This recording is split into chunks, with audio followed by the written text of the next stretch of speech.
திருச்செந்தூர் கோயிலிலே வேளாடணும் சண்முகா,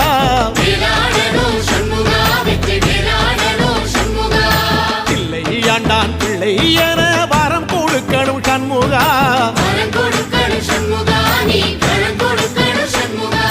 கண்ணுபடும்படி சண்முகா இந்த காலம் முழுவதும் சண்முகா, உன்ன நினைக்கிற சண்முகா நல்ல செல்வம் பொழிக்கணும் சண்முகா, சொன்ன வரங்களை அள்ளி கொடுக்கிற கொடை வள்ளலே சண்முகா, கோடி வணக்கம் சண்முகா, பல கோடி வணக்கம் சண்முகா.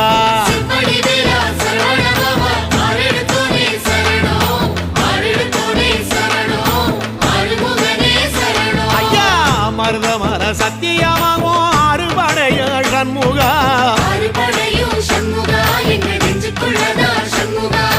தங்கரதா ஏறி வந்து நீ எட்டி பாறையா சண்முகா.